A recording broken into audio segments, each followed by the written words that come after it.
Bonjour, dans cette vidéo, on va parler des réseaux prédiffusés programmables par l'utilisateur, mieux connus par leur acronyme en anglais FPGA.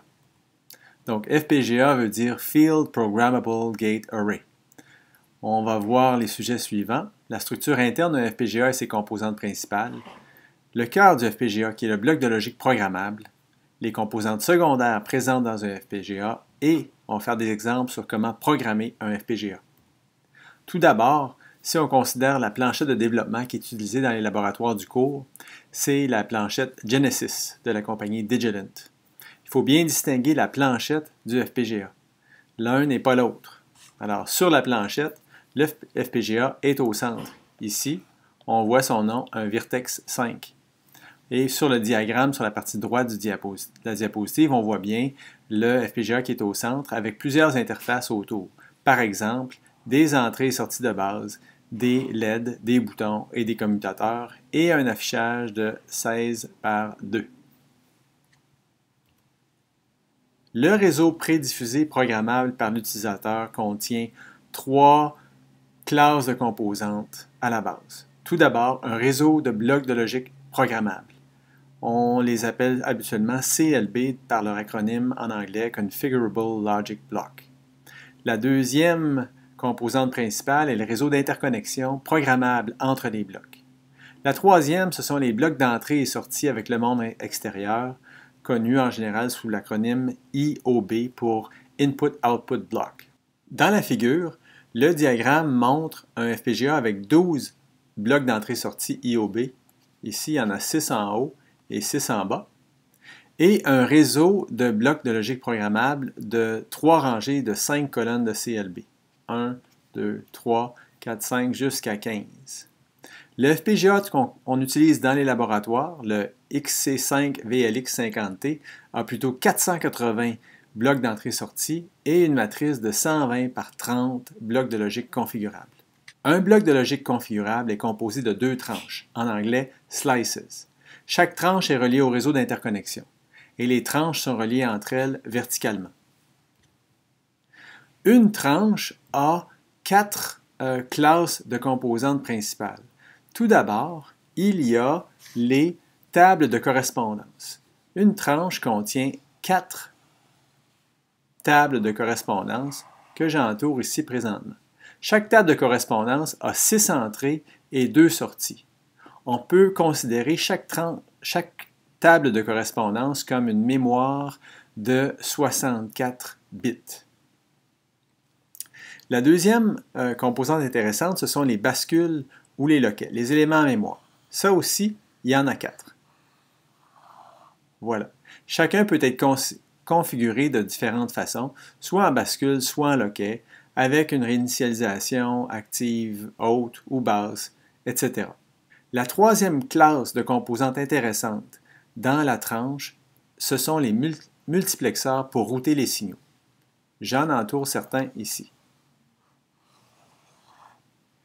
Finalement, les tranches comportent des portes logiques spéciales pour faire l'addition rapide.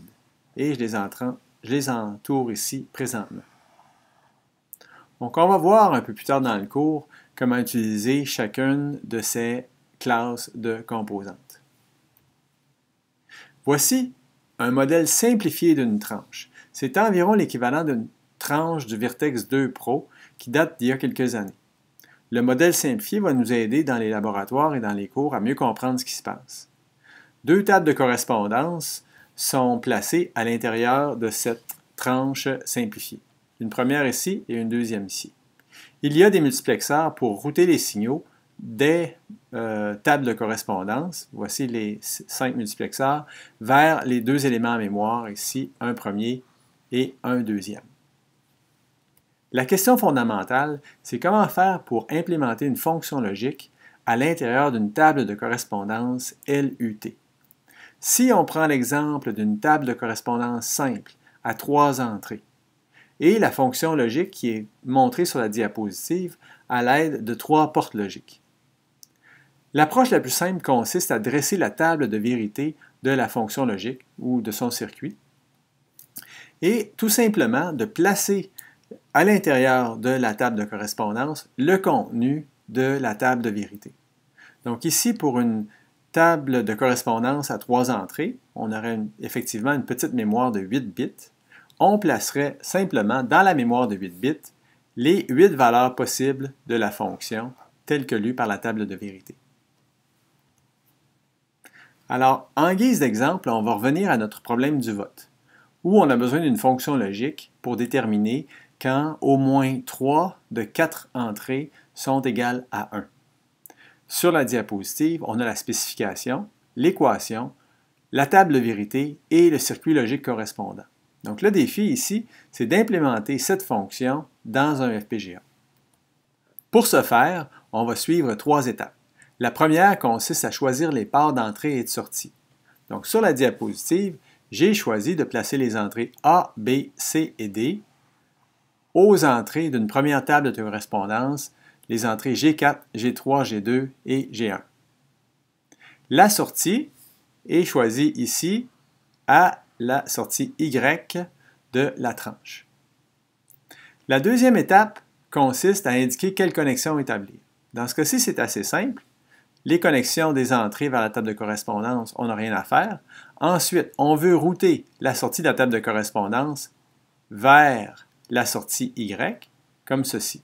Donc, dans ce cas-ci, on devrait programmer le bit de programmation S1 de façon à ce que le multiplexeur route la sortie de la table de correspondance vers la sortie Y. On ne veut pas utiliser d'éléments en mémoire dans ce cas-ci. La troisième étape consiste à donner le contenu de la table de correspondance. Ici, qui est la table de correspondance G. Donc, ici, on a une table de correspondance à 16 bits. Quoi mettre dans ces 16 bits? Bien, c'est très simple. On prend le contenu de la table de vérité de notre fonction. Ici, il y a 16 valeurs possibles.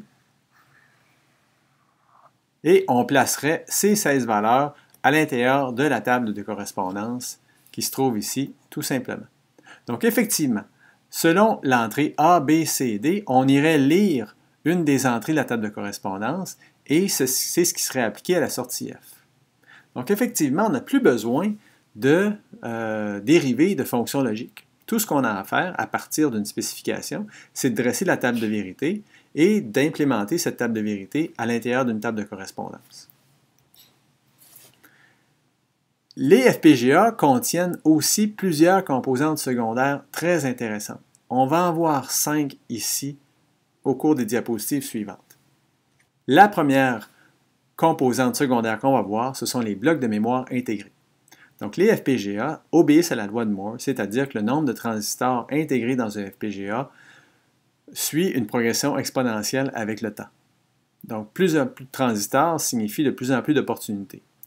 Les manufacturiers, depuis plusieurs années, au lieu d'augmenter le nombre de blocs de logique configurables sur FPGA, ajoutent à la place des blocs de mémoire.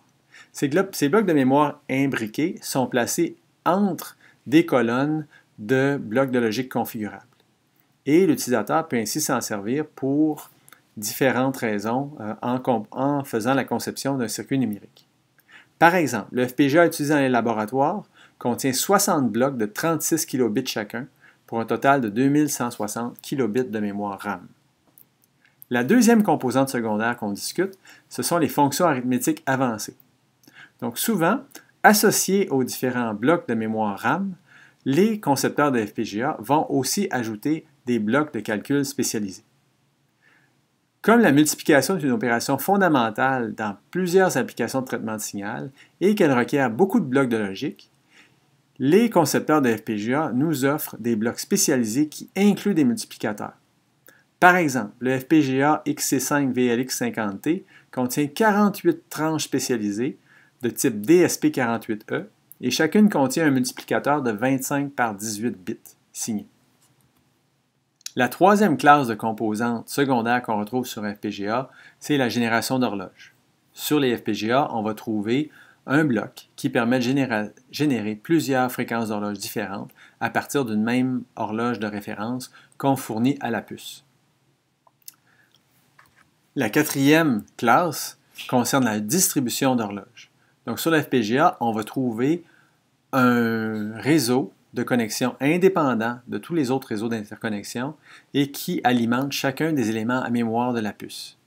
Et ainsi, on peut avoir une horloge qui est distribuée de façon efficace et sans utiliser aucune des autres ressources de la puce.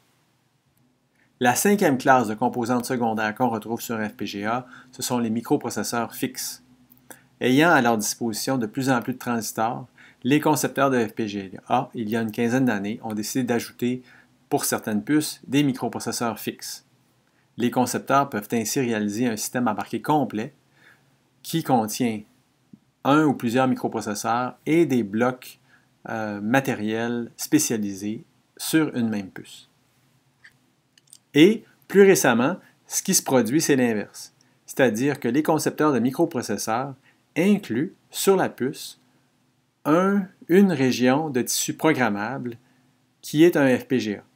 Ainsi, les concepteurs peuvent programmer sur le tissu programmable des fonctions numériques très performantes et permettre ainsi au microprocesseur d'avoir accès à ces fonctions performantes telles que nécessaires. Un exemple, c'est la famille de Xilinx, la famille Zinc 7000. La dernière question à se poser pour les FPGA, c'est comment faire pour les programmer. Mais on a vu tantôt qu'il y avait plusieurs composantes programmables à l'intérieur d'une tranche. Il y avait les tables de correspondance, les multiplexeurs permettant de router les signaux et les éléments en mémoire. La technologie utilisée dans la plupart des FPGA est celle de la mémoire RAM statique, ou SRAM. Chaque élément de programmation contient un bit de programmation SRAM. Lors de la programmation de la puce, on programme chacun de ces éléments à mémoire-là sur la puce. Et ainsi, les différents chemins sont ainsi activés pour réaliser les fonctions logiques désirées. Nous allons voir un peu plus tard dans le cours comment cette programmation est effectuée. Ceci conclut cette courte vidéo sur une introduction au FPGA.